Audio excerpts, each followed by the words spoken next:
Hey guys, what's going on? Absolutely Beast here, bringing you guys a video.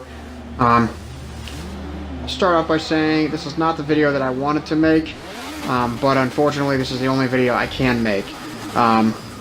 So I'm leaving town in just a couple of hours and I haven't slept yet, so there's no way I'd be able to research all these cars for 2 hours like I would like to bring you guys the most thorough information that I can.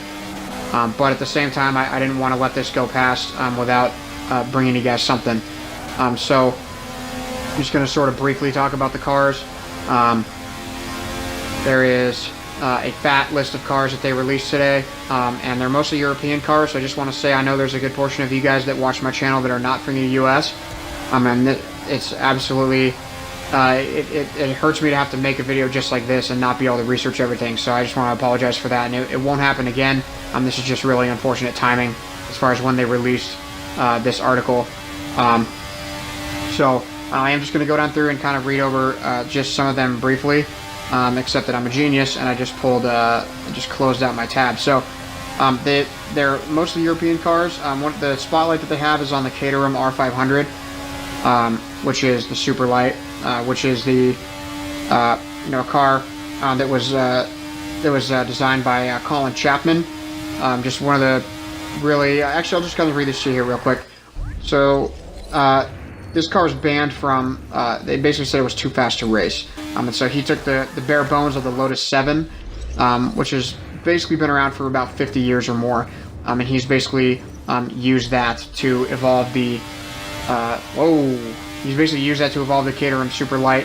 And that's basically still what it's built on today. So he actually bought the rights in the early 1970s and 1973, and he's basically just been lightening it and making it perform better since, to make it a pretty big deal. So I will link the article in the description so you guys can check it out.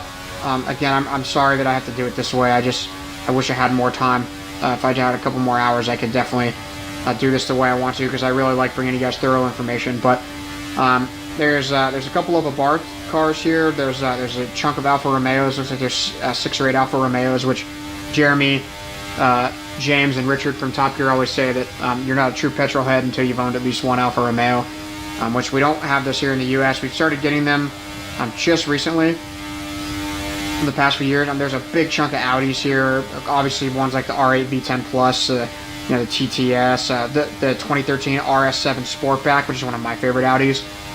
Really one of my favorite cars of all time. As far as looks are concerned, it's absolutely beautiful.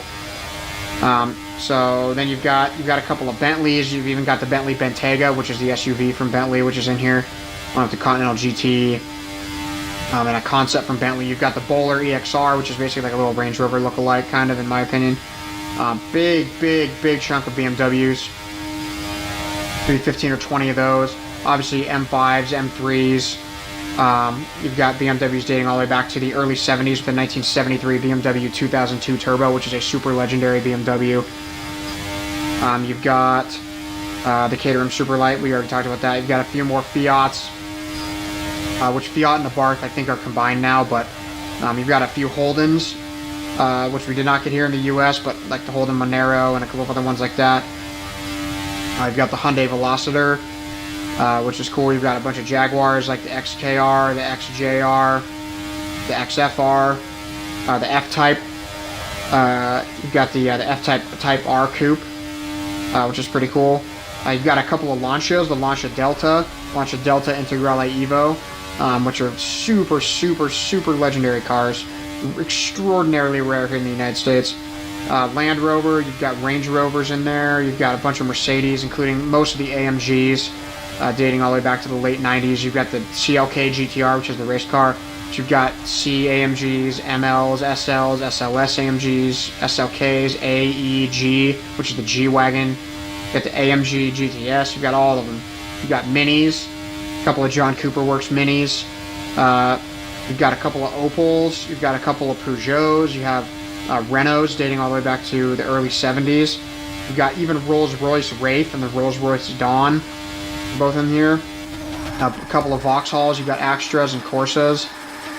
You've got a couple of Volvos, S60s, V60s. You've got 850Rs, Volvos dating back to the early 70s. And then you've got a slew of Volkswagens. So you've got Rabbits, Scirocco's, Golfs, Corrados, GTIs, more Golfs. You've even got the Touareg, which is their little mini SUV. And those date all the way back to the early 80s. And so there's just a wide list of cars in here. Again, it's linked in the description so you guys can check it out for yourself.